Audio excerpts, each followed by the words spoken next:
Hello and welcome to the London United Filmmaker Podcast. My name is Gregory Randolph. I'm a writer and director from Boston, Massachusetts. I currently live in London, where I attended the London Film School. This podcast is an opportunity for me to tell you about emerging filmmakers currently active in the UK from around the world. Today, I'm happy to have Helena Antonio on the podcast. Helena is an Italian filmmaker and actor who spent much of her time acting in Spain. She moved to London and began her production company, Nymeria Productions, where she has collaborated with several London Film School grad films on production and distribution.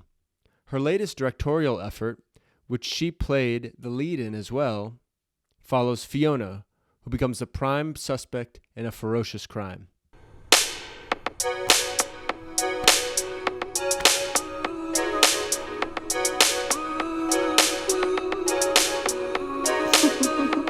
Helena Antonio, thank you so much for being on the London United Filmmaker Podcast. How are you?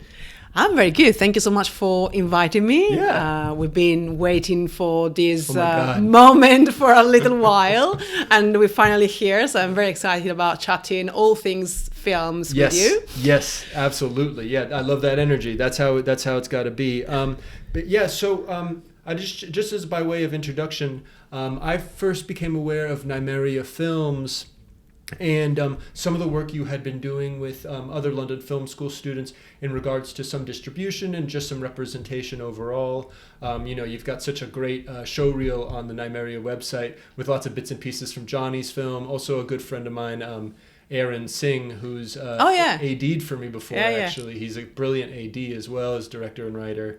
And Tiffany Pearmond, who wrote the film and acted in the film.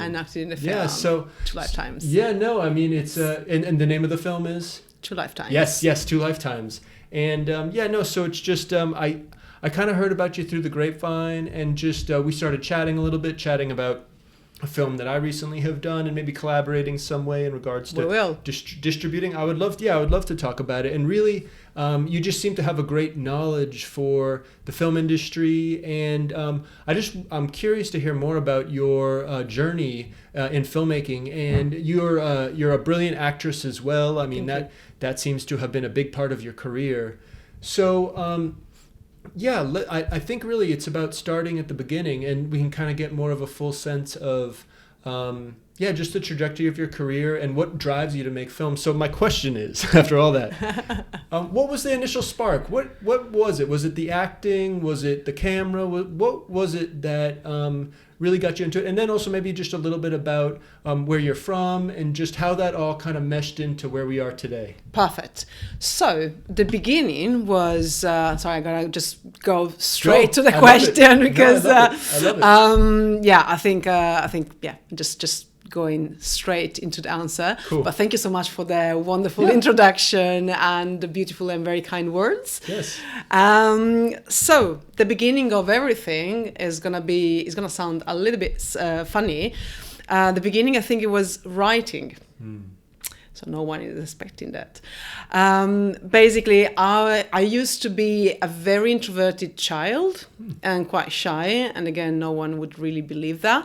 No. And so like through the arts and through, in my case, particularly writing, I was able to express myself a little bit. So I used to write short tales, and I used to read a lot. Because I've always been very fascinated about all the creativity and expressing myself, because I was very shy. It was a way to kind of letting go a little bit. Yeah. And so I started writing when I was quite young. So I think I started reading and writing a lot when I was, 8 or 9, quite early. And then I got into acting pretty much for a similar reason. So I was very introverted, was a very introverted child. And I went into acting firstly like theater. And I was in love with theater. And I was not really seeing myself doing any other thing rather than theater, which is very interesting now. And then, just long story short, I started a little bit by chance, maybe, into films, because I got chosen for a very big commercial shooting like in different cities in Spain with a film director called Julio Medem. I don't know if you... I've read about him on your website. I did a little bit of research. Yeah. Can you talk more about him? Yes, he's an artist. I mean, that's what I can say. One of his most known films is called, in Spanish, Lucía el Sexo. I think it's Lucia or Lucy and the Sex, something like that, with Paz Vega. And again, in Spain is very well known.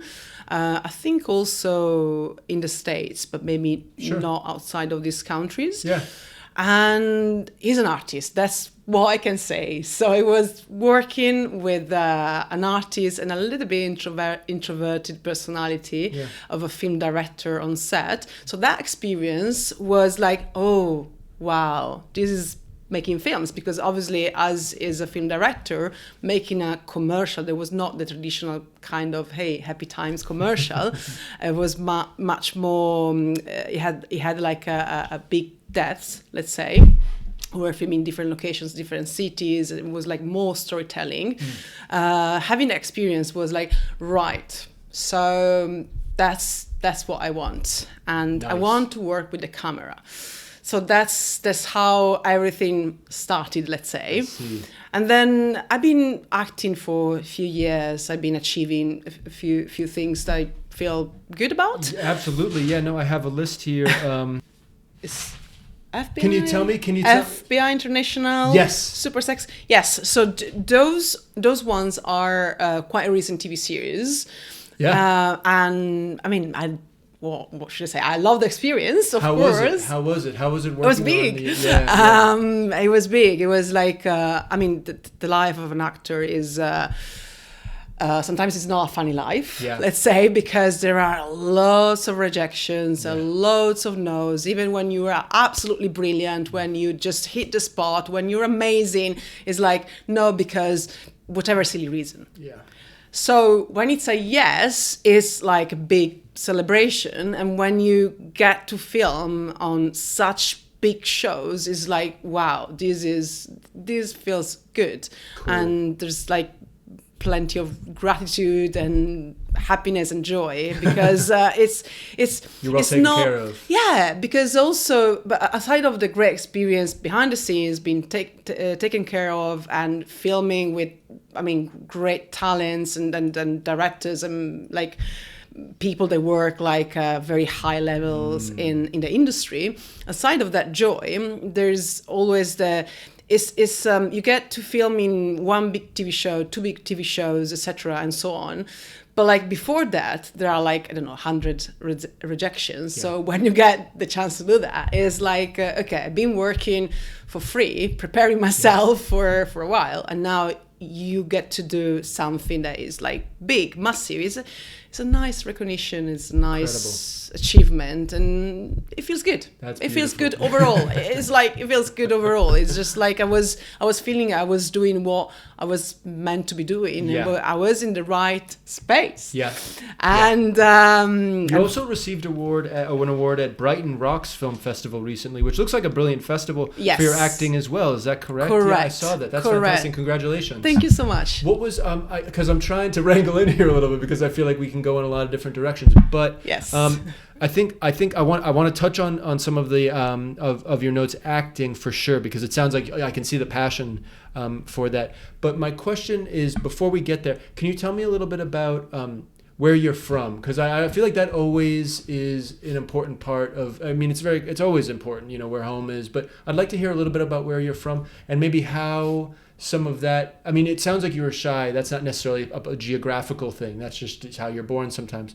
And then I would love to hear a little bit about that Italian-Spanish connection, because that's very interesting to me. That's just like a unique that's Helena to me. That's Helena. That's Can you- Helena. and then London as well. So it's a really interesting mix. So I'd love to hear just a little bit about that. I know it's geographical and maybe, but I do think it's important. I think about an audience coming from maybe places where I'm from back in Boston who would be very interested to hear about that kind of journey. So I was born in Italy. So let's say I have quite strong Italian heritage, and then I have Spanish origins. So I'm a mix, and I mean, I spent my childhood being born in Italy and spending my childhood in Italy, and then later on in the years, I moved to Spain. I've been living like a few years in Spain, where we actually shot with Julio Medem, and I've been living like a few years between the two countries until I think we are in 2025. Yes. Until in 2015, I moved to London. Very nice. So it's 10 years, which doesn't feel real. I know, yeah, it flies by. I've been here since 2021, and it feels like it was snap your fingers. Can I ask you, where in Italy were you born? I was born in Como Lake, yeah, probably up Gorgeous. to north. Yeah. And I've been living like a few years in Como and in Milan, because Milan is a bigger city, so there is a bit more going on. And then going to Rome as well, going down there to Rome, because it's where majority of films, I mean, that's the base of that. I've had many people on, many filmmakers from Rome. I tell you, like it's in the blood, the filmmaking heritage there, and the talent there is really incredible, and it's just it's shown throughout history, absolutely. Interesting. So you have Como and Milan and Rome. Where in Spain were you? Madrid. Okay. Madrid. Another beautiful city. Yes. So Fantastic. you've been there. I've been lucky to go, and it's just such a vibrant city. It's so very much vibrant. going on. It's very vibrant. What was it like? Were you pursuing film in Madrid? Was that something, or was it more writing, or what were you? I was already focused on films, although I would say I was. How can I say that? I was not where I am today, of course, because it was a few years ago, and I think I was getting some nice things done and some achievements as well. Training, working. I was also like getting some preparation at Central de Cine, which is quite a wonderful place to get some get refined, let's say, in terms of acting wise. What's the name again? Central de Cine. Okay. Central of cinema. Very nice. Cinema. And you were receiving some training from there in acting or in filmmaking? There was acting. And I think like I learned mainly the technicalities, which is a wonderful thing. I'm not saying that in a bad way. No. Although what I learned the most, which I've been applying to my acting career and my filmmaking career, I'm applying what I learned from sets, which is probably what you heard several times, which is so true. Because again, technicalities are very important, but without the real experience, I mean, in my case was, and also I'm quite, I absorb quite easily whatever I breathe in the environment, basically. Whatever I observe and I'm witnessing, I absorb very easily, and I learn very easily just from the environment. That's how I learn personally. But yeah, anyway, so Central de Cine was a good experience. Madrid was a good experience, but again, I was still getting there. Let's say. Yeah, absolutely. So I was not there yet. I get it. You know what I mean? I get it. And I'm quite proud of the last few years, because they've been basically kind of squeezing a lifetime somehow. Like in a few years, doing a lot, putting lots of effort, and achieving a lot, because that's how you get to achieve things. Like you need to put the effort, and you achieve the things you put the most effort into. Otherwise, it's like you're not gonna sit down and waiting for someone to save you and get you things and feeding you things, because it's not gonna happen. So the past few years, I've been squeezing a lot, and I had the transition that you probably kind of asked earlier, Yes. from acting into filmmaking, which for me has been just a very natural kind of journey, very exciting journey. And probably, I mean, you were wondering why, I guess, Yeah. and which is a very legit question. I think, I mean, I love the creativity of acting and the acting craft, of course.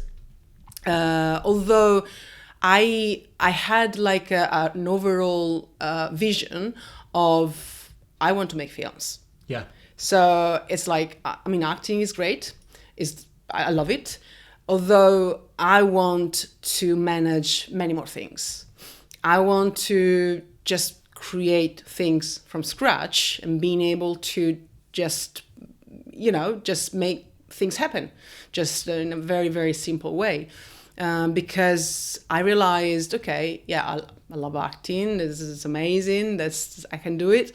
Although I really want to create like from scratch, from zero, to actually making a film and 2 films and 3 films and 4 films and more and more and more. And that excites me a lot. So I think the journey was pretty much not obvious, but like natural, better said. So from acting, which basically gave me a very big, strong roots. Yeah. Because they gave me like lots of knowledge, being on set. And as I said before, like I'm someone who goes on set and just learn from someone who knows more, because I was learning from people that, were doing what I wanted to do. I love it.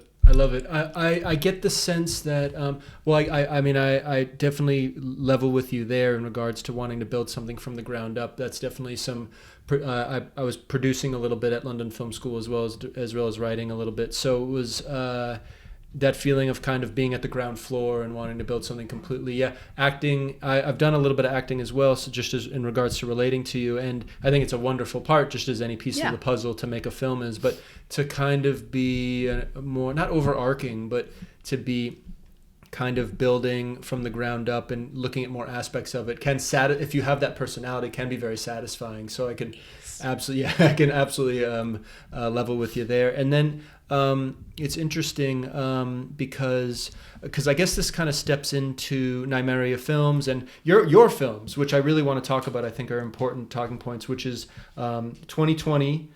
Which was shown at the Venice Film Festival. Yes. It was also Best Short Film at the Catini Film Festival. Correct. At many BIFA qualifying film festivals. Correct. I want to talk about your film Internal Abyss, which seems very interesting, which is on Amazon Prime, which you can see, and I'd be happy to link in any description in the bio. And then also 2020.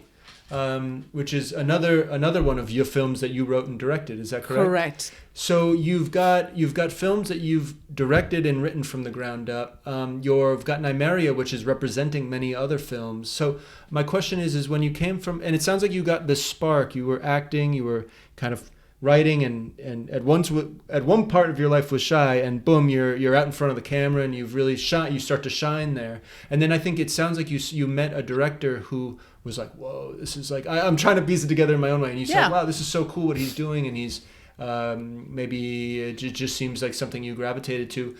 You come to London.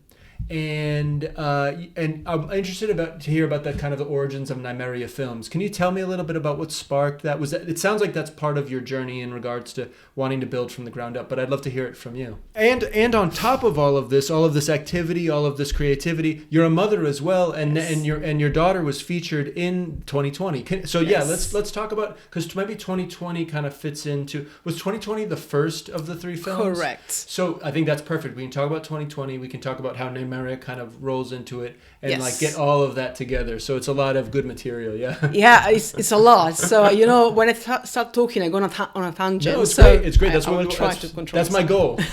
That's my goal. So 2020, it was the very first short that I directed, which I also wrote and produced. I was doing a lot, as my usual. And I think, well, what can I say about that? It was an urgency to start actually making something. What I mentioned before of creating things and making stuff from scratch. So 2020 was the first one. It was the beginning, basically. So I will always remember that beginning because it was just the beginning. And as you rightly mentioned, the film features my daughter, who at the time of the film was 9-10 months. Wow. And she was a superstar. And I'm not saying that because she's my daughter. I'm saying that because, I mean, working with children can be dangerous. Probably you heard that. Or extremely fascinating. In my case, it was extremely fascinating. So after one take, she was like, nope, I'm done. So without saying that, because she was very young, but like, nope. Right, okay, we got it. Don't worry. And she was very natural, and I was just fascinating about following her. So she was owning it. What's the film about? What is the premise? Well, 2020 was a strange year, as we all know, and I think it was the premise. We could say it was a journey. It definitely talks about life and motherhood quite strongly, and I think it was just liberating myself and just let's say approaching those topics from my perspective, which was a perspective of we were like, pandemic and these kind of things, and I wanted to avoid at all costs using masks in the film and talking about the pandemic and talking about bloody COVID, etc. It was like, no, I don't want to mention any of that. So 2020, we know the year because we all lived that, and we survived that, thankfully. But I didn't want to mention any of that. It was just my testament of what I believe of life and motherhood as well, which was a new thing for me, which has always been a very strong thing inside myself, even before becoming a mother. And obviously it was a strong connection with my own mother and with my daughter. And from I would say, female perspective, because my daughter is a girl, and a very female kind of world and relationships, and trying to have a very positive approach rather than pandemic kind of things. I love it. No, I want to avoid all of that. It sounds great. It sounds like you're building a world to express your own feelings in regards to kind of separating yourself from the things happening at the time, embracing the beauty of having a young daughter in your life, being a mother, and also it sounds like something that it was like you wanted to capture a moment as opposed to like this whole kind of I don't know, it sounds, it's exactly just to capture a moment. Yeah, which is great, and that's very difficult to do. I'd love to see it. I'm wondering, is it out on any platform? No, it's available? Not on platforms. Still screening. I will send it to you. Yeah, I'd love to see it. I'm wondering because I just want to share as much with the audience as well. So it sounds like a personal project. So I'll try and find ways that people can contact if they were interested in hearing more about the film or anything like that. So I would love to talk about. Well, let's keep going with your films. What the hell? Is Internal Abyss the next film? Yeah. Let's talk about it. So it's available on Amazon. That's Amazon Prime. So that's everywhere. That's out there. So that one is everywhere. Can you tell me about Internal Abyss? I'm curious to hear more about that. Wow, I would say that's another personal story, although not my personal story because I didn't write that one. Sure. I try to have the most sensitive approach to a topic of emotional abuse without going like into something that is like overly dramatic and without doing something that is, again, overly dramatic and like a big drama, because when the drama is already there, because there is drama within the story, there's no need to show like the kind of crying, the kind of shouting. I want to avoid all of that as well, because the drama is within the story already. So I was trying to have like an approach that I think possibly is reflected in not all of my films, but majority of them. Yeah. Which is, well, if you see the poster of Internal Abyss, you maybe don't think necessarily about like an emotional abuse kind of drama. There is some kind of dark vibes, which is something that I've always been interested. That poster feels kind of dark, or not horror, maybe thriller or something like that. Definitely doesn't necessarily scream kind of psychological or kind Thankfully. of that. Or it's good. It's good. I wanted to just kind of create a setup that was dark, obviously not making a thriller horror, because that was not the story. Although just trying to go away from the excessive drama is a thing. I mean, it's not my thing, and I think it's less interesting because there is like already a drama within the story, and it was just giving some kind of I don't know, a different approach. Cool. And again, I was trying also to be sensitive because it was a story, like a real story, like at the base of the film. And try to, as I was directing that one, I was just trying to give my own perspective, as I always do and always will. Otherwise, it's no point for me directing anything. So, and I guess I hope that the film shows the kind of I don't know which word to use, the kind of not style but perspective approach, or I don't have a better word now. I love it. That's such a great kind of breakdown, and I get a sense for that. I'm gonna have to check it out. I'm a little ashamed I didn't check it out in preparation for this, but I will. It sounds you've definitely like sparked an interest. So boom, you've got 2 films done. I'm wondering. This might be time before we get to Blurred. I think we'll just do like a little stuff. Where was Nymeria in all of this, and where was it like in your mind? Was it something when you moved to London that's what was on your mind in regards to building, or how did Nymeria kind of thread into the making of at least these films? It wasn't a thing when I moved to London. It was probably the most far away thing in my head when I moved to London. Really? I was not dreaming about having a production company, running a production company, setting up a production company. I think I was very green at the time, and it was something that came later on, like literally in the years.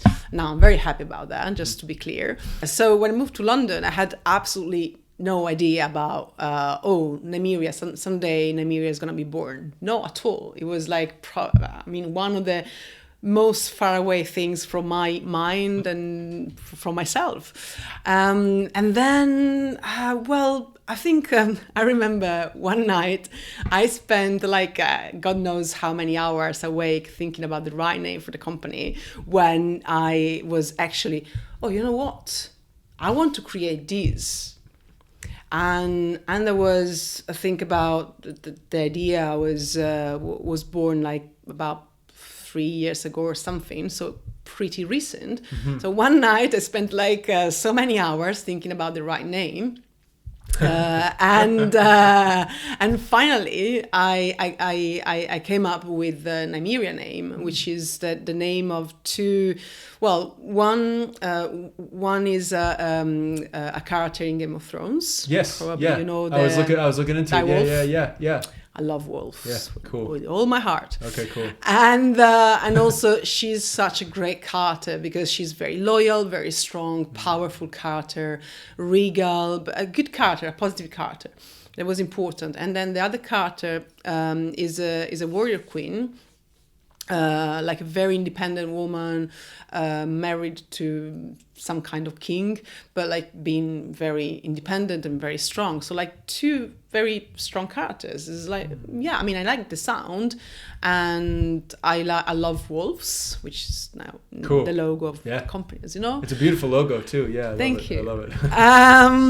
And Nymeria was born because there were like projects, there were films, there was the creating from scratch, there was the directing and producing, but we were still like missing, you know, a kind of structure or a big something to contain these films, and it was just something natural, and I mean, it wasn't like in my thoughts or dreams when I moved to London, no, because otherwise I would lie. Yeah. But now I'm very much in love with Nymeria.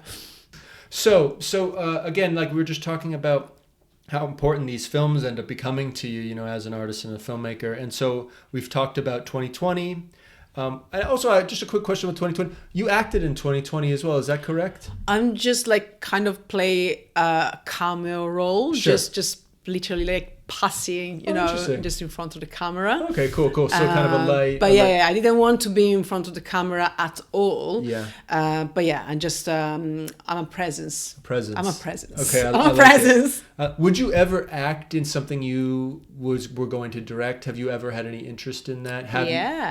Have you? Not all of them. I wouldn't do that for all the films I direct. Yeah. But yeah, I'm happy to do both. I'm happy to not do both, depending on the right project. Okay, fair enough. Depending on you'd be open to it. Yeah. Okay, cool. Yeah. Interesting. Yeah, because I've done a little bit of that in the past, and there's some difficulties with it, but it's also, I think when you are directing something where you're putting yourself in front of the camera, there's this like kind of, you can somehow, it's a funny line because it's like you can only blame yourself if you're not getting the right, you know what I mean? So it's a fun way to try and embody whatever is in your mind.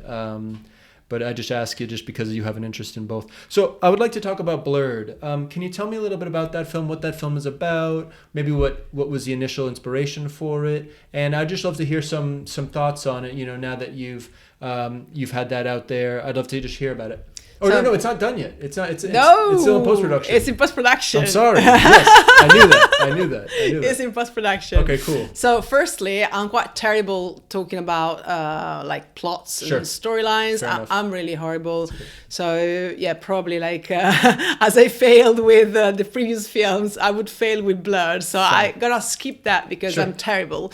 I think I'm better like at just showing what I've done. Go see it at a film festival when it's out there. You know, yes. I don't want to give anything. Yeah, fair enough.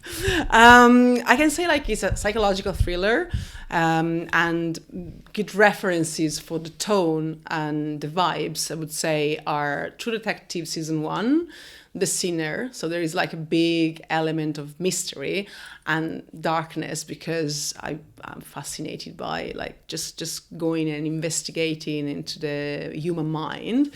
And the idea and the making and the pre-production was it's a completely different chapter. It's like a long story, but I would say I had an idea that hit my mind a few years ago, and I wrote like a short short story basically a few years ago, and then I developed that. In a quite short time, I developed that into feature film story because I wrote and directed that. And I'm also in front of the camera. So going back to your to your question. In Blurred. Yes. Are you? Yes. Very cool. Yeah. I am. A also, supporting role, or are you lead in it, or? It's the right role. It's the right role. It's the right role. Okay, great. It's the right role. I can't wait to see it. So Blurred was. Yeah, a big, challenging adventure, and as it was meant to be, I mean, not exactly like that. It was very intense, and I would do it again and again because now I'm really ready to anything. Nice.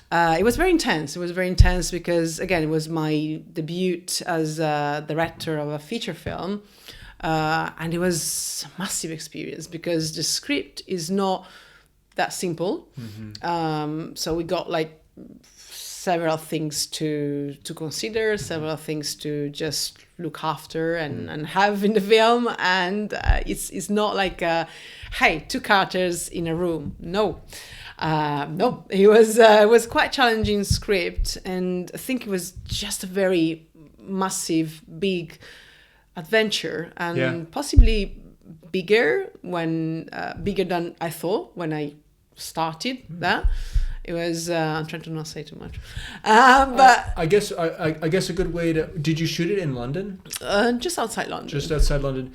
And can I ask you, what were the themes or the ideas? Can you talk thematically about the film a little bit? What it's covering? Are you want to keep it behind lock and key? That's totally fine. I'm horrible like giving descriptions. Maybe hopefully gonna get better at that. But at the moment, cool. I feel like I fail if I try to describe something. Right. No, leaves more to want to anticipate. Although I think I'm quite good to the visuals and showing, like, obviously the final film at some point, but also trailer, teaser. So cool. Once they're gonna be ready, keep an eye on, and they're gonna be a much better explanation of what the film is about. Because otherwise, I'm gonna fail. No, I love it. I love the film speaks for itself sometimes. Don't kind of give too much away, and that's the final word. I really like that approach. Okay, so I have a question about presently, because we've talked about some films that it sounds like were really important to you and have given you a lot of confidence it sounds like you're very excited for the future and for the next film in 2025 and what things coming up. I get that from you, just sitting here. So my question is, presently with Nymeria Films and the way you've represented some of these other films from London Film School, and it's also Love Lost, which is Pablo Suarez's film, which has done very, very well. Another London Film School alumni. Very, very well. The composer is Sam Tabassi, who is a good friend of mine from New York. Nice. So it's so funny. Small world. It's funny. Yeah. Like he's living back in London now after having lived in New York, and composed music for my two films that I did. So it's funny how these things kind of come back around. But my question is, what presently are you working on at Nymeria Films, and also a little bit about what are some of the difficulties with running a production company and trying to get things aligned in such a way where not only are you making your own films, but you're producing and representing some of these other films, whether it be distribution and or anything in between. I'd just love to hear more about Nymeria and maybe some of the things on the plate now. So there are no challenges, and everything is very smooth and easy and simple, and just sit down and things just fall in place. I'm joking. Yeah. That's not true. That's not true. It's not gonna happen. So it's like one step forward, and then like a few challenges. Let's say that. Yeah. So it's well, I can say that I get entertained and I don't get bored, because there are things always something to do, and sometimes things to fix and sort, and but I think it's part of the journey, so I wouldn't change that at all. Sometimes I would say to myself, I would look at myself in the mirror and say, Helena, just slow down and do less, maybe. But still, I'm very excited about covering different things with a team as well. So we're growing, and I'm very excited about that. And I still do maybe sometimes a bit too much. That's a fact. But I'm happy about just looking around and see good people knowing what they're doing. And the company growing, and the films like having more films and producing more films, going out there, company growing and portfolios growing, and it's very exciting. It's very exciting because I think it gives me, I don't know, something vibrant and lively, and the excitement of new things and creating, and sometimes also the mystery of not knowing everything, because I don't know everything. I'm discovering things as they come, basically, and creatively fixing problems as they come as well, in a very creative way. But really excited about what we got so far, which is surprisingly a lot, and very excited about what is coming next. which I'm not really gonna say much. No, it's fine. If people can find out, people can look through the website. It's Yes. a great way to kind of lead people and have them be curious more about what you're doing. So it sounds like maybe one difficulty, if I can dig in just a little bit, is maybe too much on the plate at some point. Do you feel like sometimes you take? But I guess that's how it is, right? Like, if you take on 2 films, that's sometimes too much. You know what I mean? So if potentially you have multiple things going on, it really becomes about organization and how you kind of how much attention you give to each one, and also kind of being economic in just how you're and that's an art form. You can do that, and if you get really good at it, I mean, you can make a lot of work very quickly, and it can get out there, and it can be very successcul as well. Yeah. So It's becoming efficient. Yeah. Efficiency. Bingo. That's the word. So are there? My question is, other than Blurred, which is in post production now, what other films are you speaking with people in regards to finished products of films? Are you going to be working with people from the ground up to make films? I'm curious about what type of projects you're looking to kind of undertake and be a part of. Yeah, so, well, we have another project that is in post-production, which is called Eyes Everywhere, and also starring Christopher Lambert, who's, quite probably, like, majority of people know him for Highlander, I guess. Amazing. And so we produced Eyes Everywhere, and that's going to be ready before Blood. So that's very, very exciting. There was another very exciting journey. And then we have, we have new shorts, but we are a bit more focused on feature films. Great. As it is, again, without excluding short films, because there are so many short films that should be made, because the scripts are brilliant and the teams are brilliant, etc. But being a bit more focused on feature films. And in terms of for new projects and people wanting to approach us, let's say we have a little bit of I don't have the word, but obviously we focus on good scripts, because that's very important, because if the script is crap, there's nothing we can do. No. Can't do it. I get it. No. Can't make a good film out of a bad script. No. If the script needs work, then sure. But there are some scripts that, like, you read them, it's like, oh, this is a brilliant story.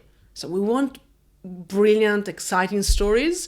Genre-wise, I have my personal taste, which is like I quite like thrillers and horrors, Sure. like more psychological horrors rather than like splatter kind of thing, and also like good scripts in general and good dramas. So I would say spanning between these two genres. Drama, horror, that's something that interests you in regards Not to... the kind of kitchen sink drama. Yeah. So just gonna be very straight here. Fair. Something that is different. Yeah. Something that is unusual. So drama means like not a story where everyone is crying. Yep. So I mean, maybe like there is a drama within the story, but people are trying to laugh about that. Yeah. You know. So that's much more interesting to me. So drama means like everything that is not horror, everything that is not comedy, everything that is not sci-fi. Sci-fi, I love sci-fi. Me too. Yeah. I love sci-fi. It was just a great film. I was discussing with the previous person I had on, Alex, where it's from an arachnid, a spider's perspective. It's really good. You might like it, actually. I don't know why, but I think it's a very, if you're freaked out by spiders, maybe not your jam, but it looks it's really cool looking. It's such beautiful macro photography, but it's also got a very science fiction element. But the main character is essentially a spider. It's really pretty scary. Yeah, that's great. But there you go. That's just something recently just popped into my head in regards to just Send me the link. I will absolutely. Yeah, Alex is he's a great guy. So I have 2 questions. One is if people were interested in getting in touch with you in regards to this stuff, are you welcoming scripts? Are you welcoming interactions? Would you like people to approach you in regards to different phases of the work? You'd be open to that. Okay, cool. We are open to receive submissions with good scripts. So we have like already a few in-house projects. So I'm saying that because we can't unfortunately pick up projects that don't have any funding attached, basically, and I prefer to be very straight up front, so people know what's what. And but yeah, so in terms of scripts that have some funding already attached, we're very happy to read good scripts, brilliant scripts, and just getting to know brilliant people. Very cool. And then my next question is there anything recently you've seen that you've really enjoyed, films or television, anything recently that's just been like, oh, I would really love to, because I think this leads a little bit maybe into what's next, like more looking forward with Nymeria and yourself in regards to, it sounds like features are exciting to you and represent and getting more into the feature film area, and just as a topic, when I got to London Film School, it's the short film actually community and film festival, it's quite rich. It's not huge. Like a dry, it's crazy, the short film market, like not in regards to it doesn't seem like there's a lot of money to be made, like in regards to if you make a successful short film per se, it's more of a jumping point to then the features. Yeah. But in regards to showing short films, like the festivals and stuff, there is a ton of short film festivals out there. Huge. So there is, and it really is that, I guess it's just that breeding ground for then getting into features and then potentially getting more money and getting people kind of on board in regards to that, just in regards to being able to show it and distribute it afterwards. But there's just something that came off the top of my head. So again, a question about anything you've seen recently, because then it maybe helps, like I've seen something recently, but I didn't feel like I'm in love with that. So it's kind of no say because I think it'll help, like show what it, like I'd love to just hear you kind of talk about it a little bit. Right, so I went to watch Nosferatu. Okay. But I didn't think it was a masterpiece. Yeah. That's me being absolutely blunt and sincere. I've heard mixed reviews, to be honest with you. So here's not scream a masterpiece at all. Sorry, I mean not in a bad way, because it's very, very, don't get me wrong, it's nicely packed, and like cinematography is amazing, and like if you watch it, it's like, wow, this is like a proper film. But I picked up the things that for me were like, no. Sorry. Yeah. Was it acting related? No, I think it was very good. Writing is one of them, because probably they wanted to try. They tried to get too many micro stories and micro topics and micro things when like something a bit more simple storytelling, not linear in the bad way. Linear, sometimes people think, oh, linear is bad and boring. No, it depends about the film. But they try to put like a bit too many things and a bit confusing at times. So there was like a bit of missing and losing the focus on the main story, which was a shame. Sure. And I also found there was a little bit, how can I say that? Like not nicely, very well packed, like stunning cinematography, etc. But a little bit, it didn't hit me. It didn't get me emotionally as I wish it would have. You could have, because there's a way. I think you make the movie before you see the movie. Sometimes when you see the poster or when you start hearing about, oh, they're going to do a remake, and you're like, oh man, if they do this and that, I could feel like this could be like a really great horror movie that's really remembered for all time. It's unfortunate because that the original is such it's such an important film in film history. And the Werner Herzog one is interesting as well, kind of strange, but also a good film.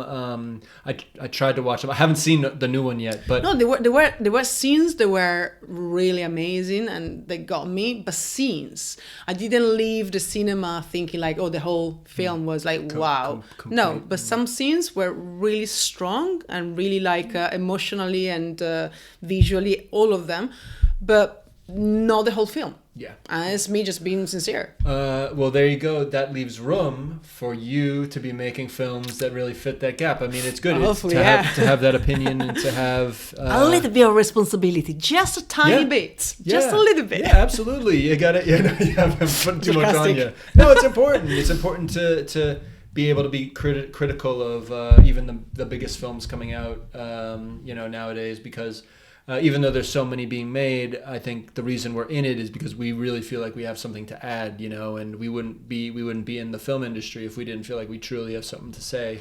So that kind of leads into really like kind of more future looking in regards to Nymeria films and yourself, just about, it sounds like feature films is something you're interested in, but like, what do you see? Like what is it that you really want to do with Nymeria down the line? It sounds like you've got this great, it sounds like you're ready to take a big leap and like really grow, and like you've already been, but like to double up would be just even that more impressive. So yeah, I think you get my idea. Like what are like some big things you'd like to accomplish, just at looking from where you are now? That's that's a very small question. Yeah. Well, definitely growing and being absolutely independent and just enhancing the independent cinema, like in in the best of ways, basically, because independent cinema sometimes is seen just a kind of lower quality or kind of just some festivals. No, that's very wrong. So and on the other side, like independent cinema, like the independent cinema made with 10 millions, which is not real independent cinema. So it's like what real independent cinema is. So I think we must start with a definition, with an answer to that, which I have very clear. So it's definitely not the 10 million film. It's not independent film, and it's not the film that is kind of poorly packed and bad script. That's no independent cinema, because lots of people think, oh yeah, because indies, you forgive them. No. Indie doesn't equal bad. No, exactly. That's a very wrong thing. So first of all is defining what real indie films and true indie films and good indie films are, which is possible. It's very possible to make very good films, independent good films with more contained budgets, but having the highest quality with the right team. And that's like something I don't move my thoughts from that. So I really need to stick with this conviction. Is like, it's absolutely possible to create something that is powerful, great story and great visually and greatly edited, etc. And they can be successful in an indie way, which is not 10 millions and it's not like the bad script or kind of ish film.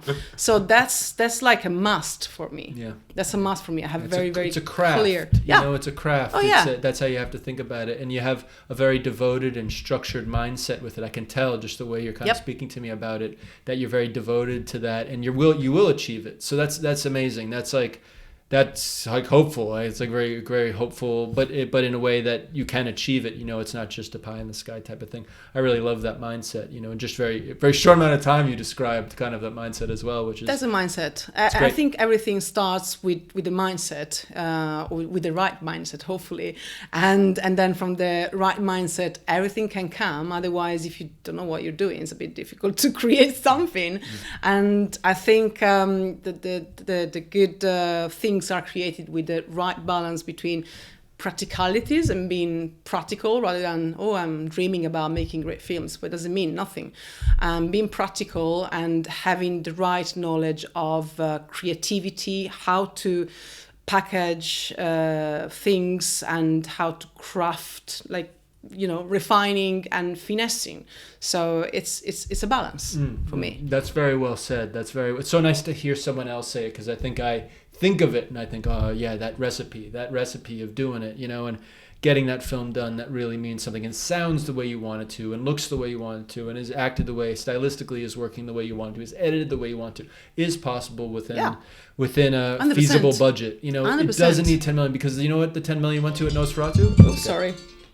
No, I was just making a point. Whatever, however much Nosferatu cost, it left you wanting more. And I think we can make films that get you totally. I don't know. It's a strange thing. There's no perfect film, but give you what you want, and you leave the theater feeling like that was a great experience. I got more than I even paid for going in, and it delivered more than I expected. Correct. You know, that's Correct. that's the fun. That's the fun of it. Correct. You know, and it really is a mindset oriented thing, and it's an experience oriented thing. It takes a long time to go through and make some mistakes, and then finally get there, and then repeat. Yep. And be consistent. Yep. Yep.